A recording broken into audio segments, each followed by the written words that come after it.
Hello everyone, this is Manisha Bakulia and आप हैं मेरे साथ हमारे यूट्यूब चैनल स्टडी संकल्प पे। स्टडी संकल्प पे आपको मिलते हैं लेटेस्ट गवर्नमेंट जॉब्स की detail notification, analysis, syllabus, exam pattern and many more. तो बने रहिए हमारे यूट्यूब चैनल स्टडी संकल्प के साथ। सो फ्रेंड्स, आज की वीडियो एसएससी सीजीएल की नोटिफिकेशन के ऊपर रहने वाली है। तो जैसा कि आपको पता है 1 अप्रैल, जिनको नहीं पता उनको मैं बता देती हूँ, 1 अप्रैल को जो है आपकी नोटिफिकेशन आने वाली थी, बट 2 दिन डिले हो गई है। तो आज के दिन अभी जस्ट जो है नोटिफिकेशन आई है एंड मैं आप लोगों के लिए वीडियो बना रही हूँ। तो ऑनलाइन एप्लीकेशन आज से स्टार्ट हो जाएंगे एंड ये रहेंगे 3 मई तक। ठीक है, 3 मई आप इसके लिए अप्लाई कर सकते हैं। और इसमें आपकी जो टेंटेटिव शेड्यूल है टायर 1 का, वो जुलाई 2023 रहेगा। ओके, तो यहाँ पे मैं पोस्ट की बात कर लेती हूँ एक एक करके, जो कि बहुत इंपॉर्टेंट है। ये है आपका पे लेवल 8 का पोस्ट, जिसमें आपकी 2 पोस्ट है, assistant audit officer and assistant accountant officer. इन दोनों का जो डिपार्टमेंट है वो सेम रहेगा, that is Indian audit and accountant department under CNAG, जिसमें आपकी क्लासिफिकेशन रहेगी ग्रुप बी की, gazetted non ministerial post. 18 to 30 की इसकी एज लिमिट है, ये चीज आप ध्यान रखना और इसको आप लिखते रहना, ठीक है, कि आप किस किस पोस्ट के लिए अप्लाई कर सकते हो। देन नेक्स्ट पोस्ट की बात करते हैं लेवल 7 की, जिसमें आपकी टोटल यहाँ पे दी हुई है 17 पोस्ट।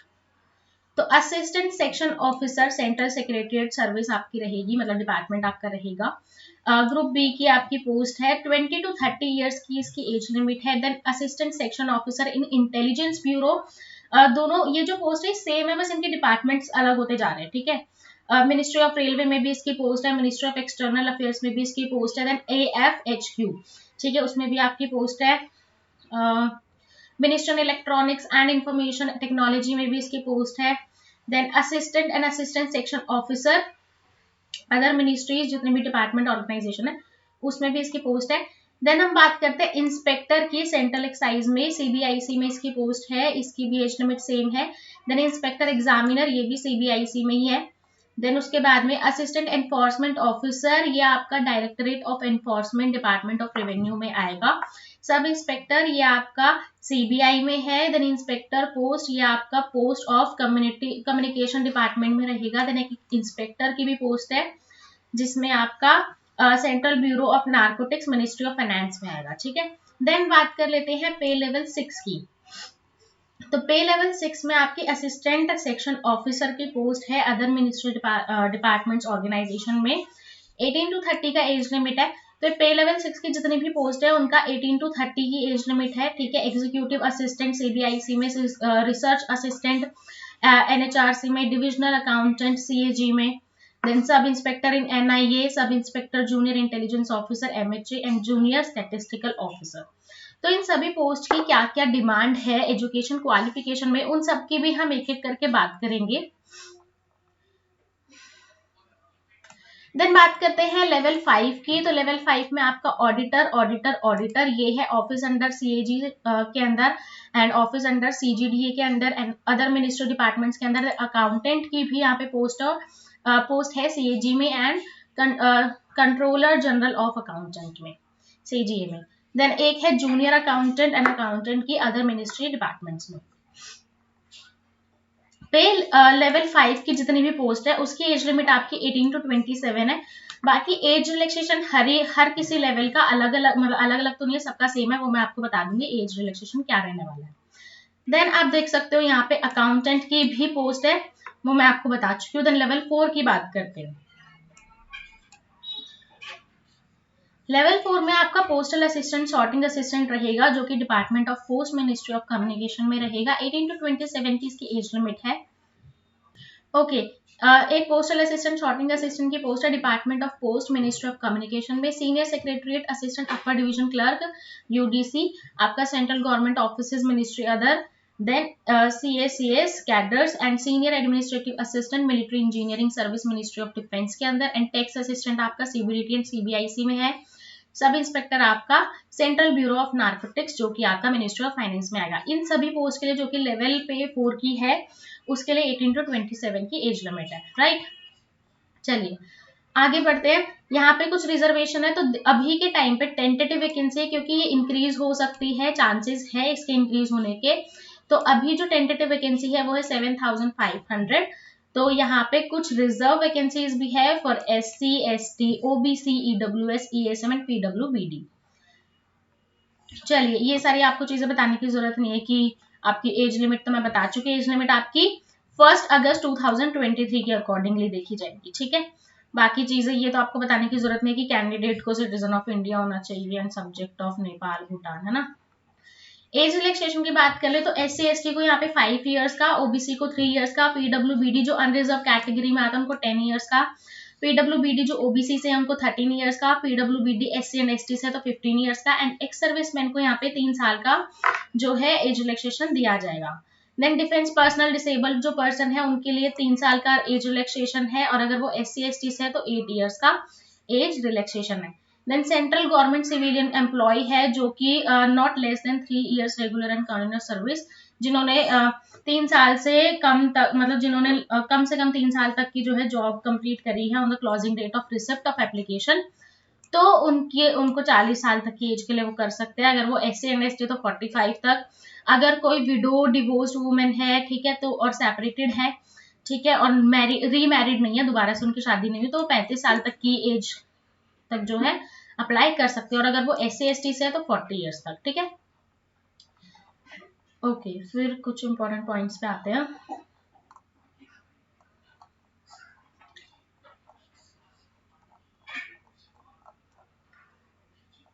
अब आ जाते हैं असेंशियल क्वालिफिकेशन पे। असेंशियल क्वालिफिकेशन की आपकी क्रूशियल डेट जो रहेगी वो रहेगी 1 अगस्त 2023। तो असेंशियल क्वालिफिकेशन में आपको चाहिए बैचलर डिग्री, ठीक है, किसी भी रिकॉग्नाइज यूनिवर्सिटी से, और डिजायरेबल क्वालिफिकेशन जो है आपकी अलग अलग पोस्ट के लिए रहेगी, जैसे चार्टेड अकाउंटेंट और कॉस्ट एंड मैनेजमेंट अकाउंटेंट और कंपनी सेक्रेटरी, और मास्टर्स इन कॉमर्स और masters in business studies, masters in business administration या फाइनेंस, और मास्टर्स इन बिजनेस इकोनॉमिक्स। तो ये आपकी डिजायरेबल क्वालिफिकेशन है फॉर सम पोस्ट।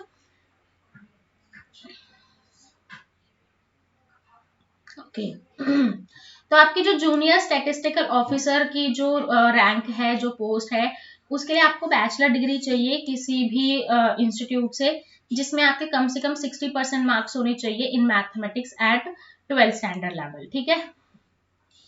देन उसके बाद में, या फिर आपके पास बैचलर डिग्री होनी चाहिए with statistics as one of the subject at the degree level, ठीक है, नो मैटर कि कितने मार्क्स थे। देन स्टैटिस्टिकल इन्वेस्टिगेटर ग्रेड 2 में आपकी बैचलर डिग्री होनी चाहिए किसी भी सब्जेक्ट में with statistics as one of the subject, and candidate must have studied statistics as subject in all the 3 years और all the 6 semester of the graduation courses, ठीक है। अगर आप स्टैटिस्टिकल इन्वेस्टिगेटर के लिए अप्लाई करोगे तो आपको बैचलर डिग्री चाहिए, ठीक है, उसमें आपका एक सब्जेक्ट होना चाहिए स्टैटिस्टिक्स का, ठीक है, या फिर आपके जो है 3 साल में स्टैट्स होनी चाहिए, ठीक है। Okay, research assistant in national human right NHRC में जो आपकी एसेंशियल क्वालिफिकेशन है वो है बैचलर डिग्री, और साथ में डिजायरेबल क्वालिफिकेशन में आपको चाहिए मिनिमम 1 ईयर रिसर्च एक्सपीरियंस चाहिए यहाँ पे किसी भी रिकॉग्नाइज यूनिवर्सिटी से। डिग्री इन लॉ और ह्यूमन राइट्स, आपके पास डिग्री होनी चाहिए लॉ में या फिर ह्यूमन राइट्स में। बाकी की जो पोस्ट है उसके लिए बैचलर डिग्री चाहिए, बस इतना काफी है। और आपकी जो सारी जितने भी एजुकेशन डिग्रीज है या जितने भी डॉक्यूमेंट्स है वो 1 अगस्त 2023 यानी कि 2023 से पहले इशूड होने चाहिए, ठीक है। चलिए आगे चलते हैं। हाउ टू अप्लाई तो आपको पता है आप कैसे करोगे, जिसको नहीं आता वो हमसे करवा ले, हम मिनिमम फी में आपके जो है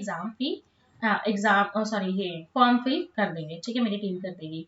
फी यहाँ पे 100 रुपीज है, जिसमें से वुमेन कैंडिडेट्स जो है फीस से एग्जेम्प्टेड है, SC ST PWBD and ex serviceman जितने भी हैं वो फीस से पूरी तरीके से एग्जेम्प्टेड है। फीस पे करने की लास्ट डेट क्या है, 4 मई 2023 रात के 11 बजे तक, बट उसका वेट मत करना। यहाँ पे window for application for correction भी है, जो कि आपको 7 मई से 8 मई तक का टाइम दिया जाएगा, तब आप अपना जो है करेक्शन फॉर्म कर सकते हो, ठीक है। चलिए, एंड यहाँ पे करेक्शन चार्ज आपका 200 रहेगा, और correction application for the first time and 500 making corrections and resubmit modify. Okay, तो यहाँ पे करेक्शन अगर आप करते हो तो उसकी भी फीस लगती है, तो कोशिश करना कि करेक्शन की नौबत ही ना आए, आप पहले ही फॉर्म अच्छे से भर लो। देन ये कुछ एग्जाम सेंटर है आपके सेंट्रल रीजन में, आपके ये सारे एग्जाम सेंटर रहेंगे। फिर ईस्टर्न रीजन में आपके ये वाले एग्जाम सेंटर रहेंगे। केरला एंड कर्नाटक रीजन में आपके ये वाले एग्जाम सेंटर रहेंगे। सबका नाम मैं नहीं ले रही हूँ, आप ऐसे देख लो। एमपीआर के आपके भोपाल ग्वालियर ये सारे रहेंगे, ठीक है। एनईआर में अगर आप देखोगे तो एक मिनट, अच्छा ओके, एनईआर में आपके ये वाले जो है एग्जाम सेंटर रहेंगे एंड नॉर्दर्न रीजन में आपके ये वाले एग्जाम सेंटर रहेंगे। नॉर्थ वेस्टर्न में आपके ये वाले रहेंगे एंड सदर्न रीजन में ये वाले, एंड अभी वेस्टर्न रीजन बचा है, तो वेस्टर्न रीजन में आपके ये वाले एग्जाम सेंटर रहेंगे, ठीक है। चलिए स्कीम ऑफ एग्जामिनेशन देख लेते हैं। आपका जो एग्जाम है वो दो टायर में कंडक्ट होगा, टायर 1 एंड टायर 2। तो टायर 1 आपका नॉर्मल जैसे होता है, जिसमें आपके 4 subject, general intelligence and reasoning, general awareness, quantitative aptitude, English comprehension. तो इसमें आपके 25-25 क्वेश्चन होंगे, 50-50 मार्क्स के, और एक क्वेश्चन 2 मार्क्स कैरी करेगा, ठीक है। 1 घंटे का पेपर होगा, और जो कैंडिडेट अपने साथ स्क्राइब लेके जाएंगे, स्क्राइब जो एलिजिबल होंगे स्क्राइब के लिए, उनको दिया जाएगा 1 घंटा 20 मिनट, ठीक है।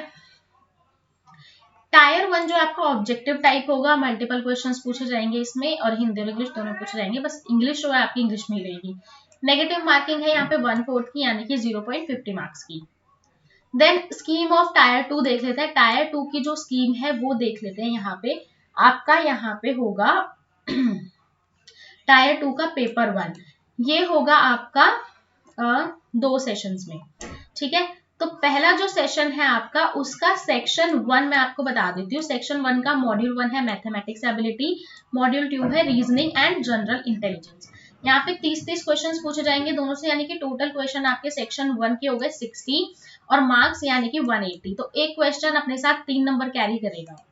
देन उसके बाद में एक सेक्शन के लिए, ये जो सेक्शन आपका जिसमें आपके 2 मॉड्यूल है, उसके लिए आपको 1 घंटा दिया जाएगा, यानी कि 60 क्वेश्चंस करने के लिए आपको 1 घंटा दिया जाएगा। देन सेक्शन 2 है आपका सेशन 1 का, जो कि आपका रहेगा इंग्लिश लैंग्वेज एंड कॉम्प्रिहेंशन का पहला मॉड्यूल, और दूसरा मॉड्यूल आपका जनरल अवेयरनेस का। इंग्लिश के आपके 45 क्वेश्चन होंगे एंड जनरल अवेयरनेस के 25, ऐसे 70 क्वेश्चन हो जाएंगे, तो 210 का आपका ये पेपर बनेगा, ठीक है, 210 मार्क्स का। इसके लिए भी आपको 1 घंटा दिया जाएगा। देन आपका सेक्शन 3 आ जाता है पहले सेशन का, मॉड्यूल 1, जिसमें आपकी कंप्यूटर रहेगी। 20 क्वेश्चन होंगे इसमें, 60 नंबर के, ये आपको 15 मिनट्स की दी जाएगी। तो इस तरीके से आपका जो पेपर है वो 2 घंटे 15 मिनट का हो जाएगा, ठीक है। नेक्स्ट आते हैं हम नेक्स्ट सेशन पे। नेक्स्ट सेशन जो आपका 15 मिनट्स का होगा, इसमें आपका सेक्शन 3 होगा, जिसमें आपका मॉड्यूल 2 है। मॉड्यूल 2 में आपकी डाटा एंट्री स्पीड होगी, यानी कि DEST। तो इसके अंदर आपकी डेटा एंट्री होगी, उसके अकॉर्डिंगली मतलब जो आपकी टाइपिंग टेस्ट होती है वो, है ना। देन बात करते हैं पेपर 2 की। पेपर 2 में आपका स्टैटिस्टिक्स होगा 100 मार्क्स का, 100 क्वेश्चन का 200 मार्क्स का, यानी कि एक क्वेश्चन अपने साथ 2 मार्क्स कैरी करेगा, ठीक है। इसके लिए आपको 2 घंटे मिलेंगे। Then general studies and finance and economics के भी आपके 100 क्वेश्चन होंगे 200 मार्क्स के। तो इसके लिए आपको जो है 2 घंटे मिलेंगे इनके लिए, पेपर 2 पेपर 3 के लिए। Okay, tyre 2 will including the conduct paper 1, paper 2, paper 3, ये सेपरेट शिफ्ट में होंगे, ठीक है। हो सकता है सेपरेट डेज में भी हो, बट देर आर चांसेस कि एक ही दिन में आपके तीनों पेपर हो जाए अलग अलग शिफ्ट में, ठीक है। पेपर 1 आपका कंपलसरी है सभी पोस्ट के लिए। पेपर 2 जो है, जो मैंने अभी आपको बताया, यहाँ पे आप देख सकते हो पेपर 2, ये आपका स्टैटिस्टिक्स वाला, ये जो है जिन्होंने जूनियर स्टैटिस्टिकल ऑफिसर के लिए अप्लाई किया होगा वही उनको पेपर देना है, और जिन्होंने स्टैटिस्टिकल इन्वेस्टिगेटर ग्रेड 2 के लिए अप्लाई किया है उनको ये पेपर देना है, ठीक है। ओके, देन पेपर 3 जो है, ये कैंडिडेट्स ये वही कैंडिडेट्स करेंगे, those candidates who are shortlisted in tier 1 for paper 3, जो पेपर 3 के लिए शॉर्टलिस्ट किए जाएंगे for the post of assistant audit officer and assistant accountant officer. Paper 3 में आपकी जनरल स्टडीज है, जिसमें फाइनेंस एंड इकोनॉमिक्स रहेगी।